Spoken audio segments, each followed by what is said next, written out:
Let's start with a few facts about oil. Nigeria is Africa's largest producer and exporter of crude oil. And last year, Africa's biggest importer of crude oil was also Nigeria. In 2023, the country actually imported the equivalent of all the oil it refines plus more. Nigerians have been groaning under the high price of the petrol they buy, if they can buy fuel at all, that is. Many were hoping that the new giant, Dangote Refinery, might ease matters. So you can only imagine the anger when a day after the state oil firm NNPC started purchasing fuel from them, the price of petrol was increased by 11% overnight. My colleague OK Omire reports from the roadside in Lagos. Rashid Sule's small business keeps Lagos rolling.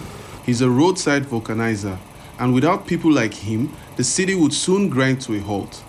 But without petrol to run his air pump, he can do nothing, and the tires stay flat. Fuel shortages have hit him hard. If fuel this, we go buy fuel, take and work. If you don't get fuel, they still work do. Now black market, we dey go buy. You don't buy black market now, 1,500, 1,000 naira, and then they sell 1 liter for black market. Rashid, like all Nigerians, had been hoping that the Dangote Refinery could bring some relief.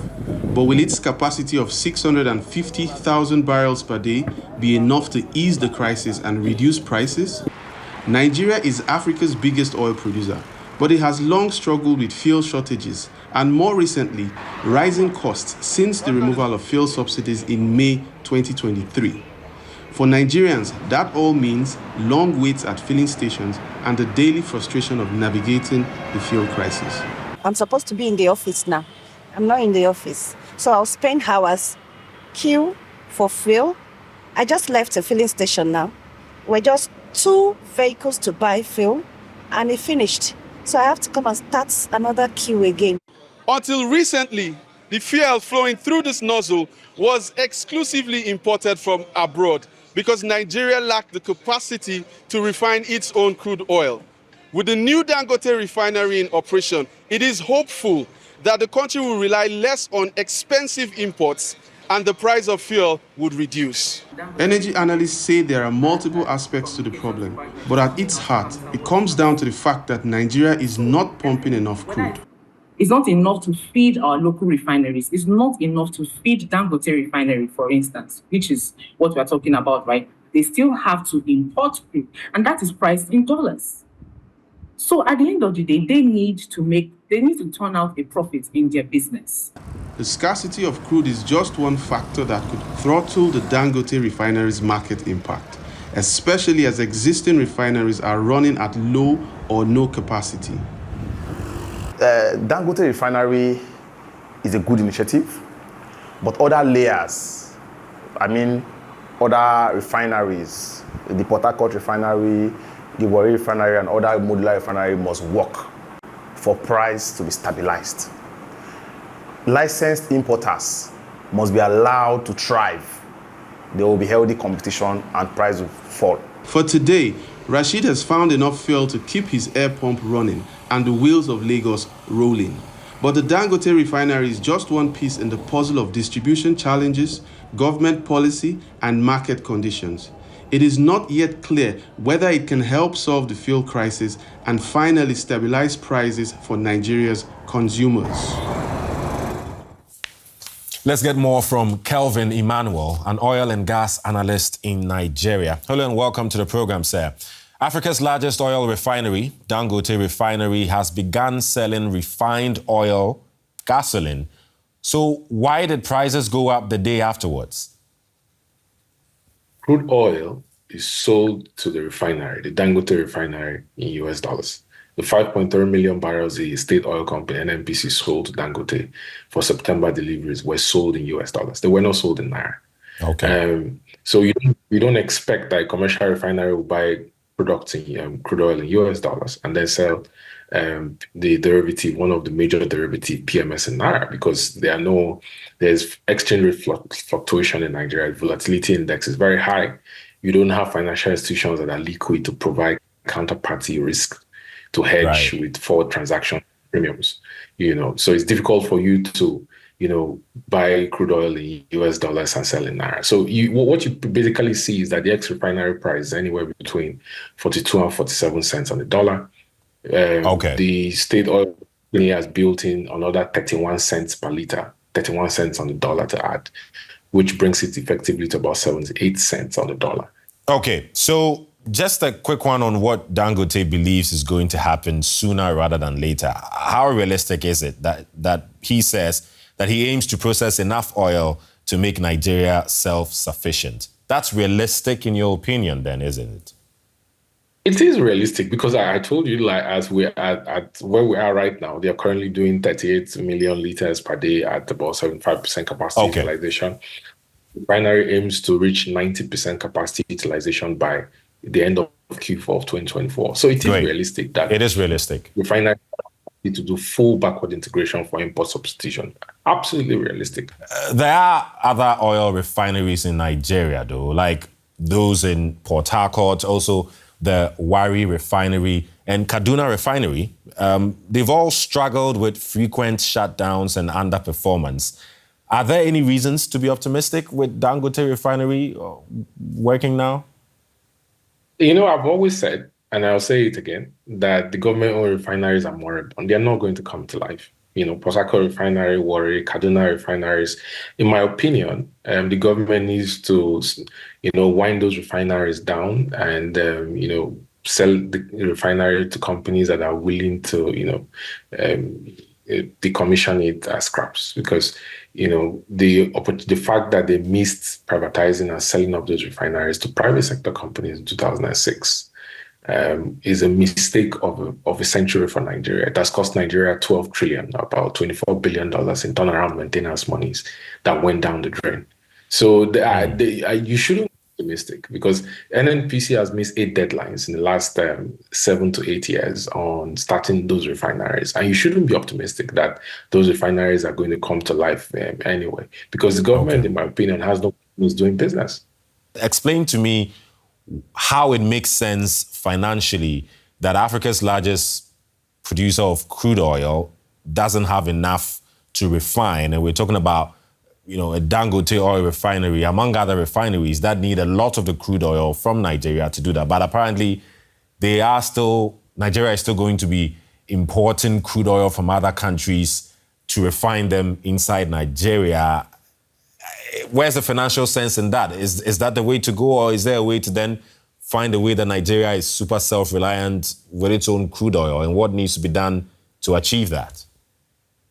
That's a $1 million question. That's the anomaly. That you're a major crude oil producing country in OPEC, and you're struggling to. This is the reason why I've always said that the OPEC model is stale. Nigeria doesn't need to be in OPEC. In December of 2023, Angola left OPEC, and Sonangol is working very hard to increase its output for gas, increases LNG output, and also increases output for oil.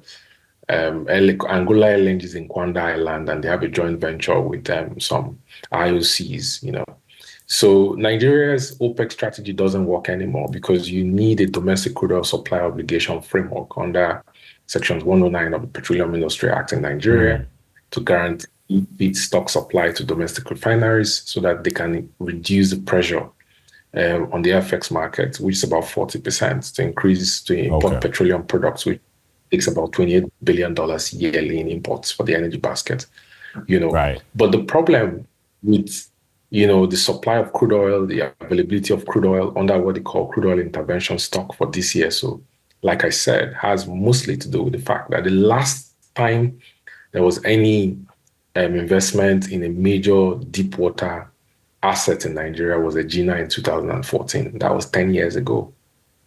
For Nigeria to really increase output, it needs to focus on all the factors that are restraining IOCs from announcing investments into deep water assets offshore in Nigeria. That's the goal. That's the key.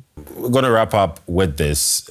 Almost, some would say, the elephant in the room. The entire world is grappling with the challenge of decarbonization. How is Nigeria faring with that challenge? Listen, the government in 2017 came up with the motto, it says decade of gas. But the reality in Nigeria today, even if G7 has said gas is the transition fuel for the world, they had a meeting in Hiroshima where they officially adopted natural gas as a transition fuel. The reality of the matter is Nigeria is still lacking behind because the Nigerian LNG is operating at 65% capacity utilization. It needs about 3.5 billion standard cubic feet of gas every day. It only gets about 2.5 billion standard cubic feet of gas every day from all the operators through aggregation at the manifolds. So despite the fact that Nigeria has huge potential for gas, it has proven reserves of 209 trillion cubic feet. There is a problem of gas commercialization. There's a problem of relying less on associated gas gotten from wellheads when you drill crude oil to actual non-associated gas wells. There are so many issues on pricing, on framework, on infrastructure that limits Nigeria's plan to actually go to gas as a transition fuel and decarbonization for renewables. Okay, still a lot more work needs to be done. Kelvin Emmanuel, oil and gas analyst in Nigeria, thank you very much for your insights. Thanks for having me. It's a cruel truth that the need to earn a living is keeping millions of children in Nigeria away from the one thing that could help them prosper: education. At least 1 in 3 children there don't go to school. Many work to help their families to survive. Nigeria has become the epicenter of children out of school globally. As the school year begins across the country, Fanny Facsar met those skipping class and sent us this report. You can see children like these all across Lagos. Some are barely big enough to see through the car windows. They should be at school, but they are in the streets doing what they can to earn some small change. Buy a sweet granules.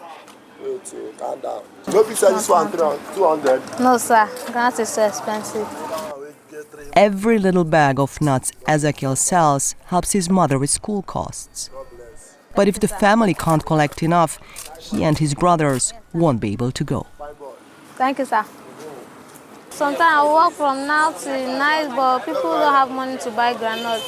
My father have no work, so I've been helping my mom to sell so that she could pay our school fees and everything.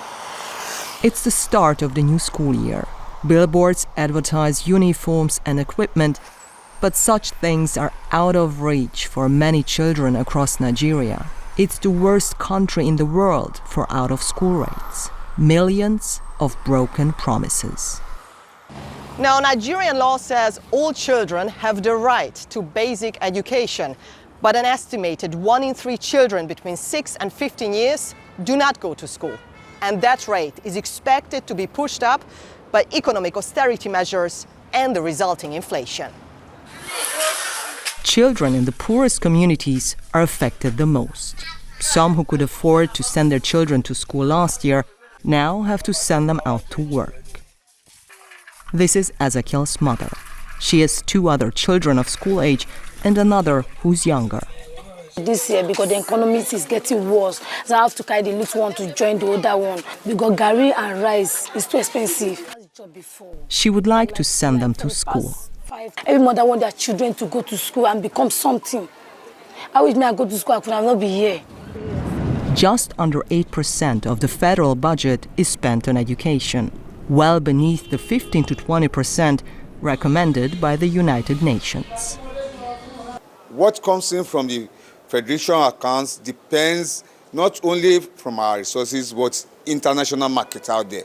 And the price of oil in the international market will determine the revenue that will come to our disposal that will be meant for so many things in our economy.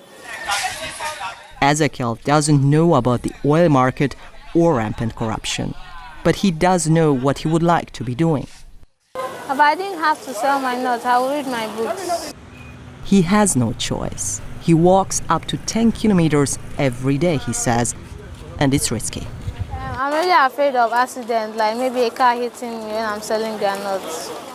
He's good at maths, he says, and would like to become a banker. But without stable access to education, his young mind will remain one of countless in Nigeria left to fend for themselves.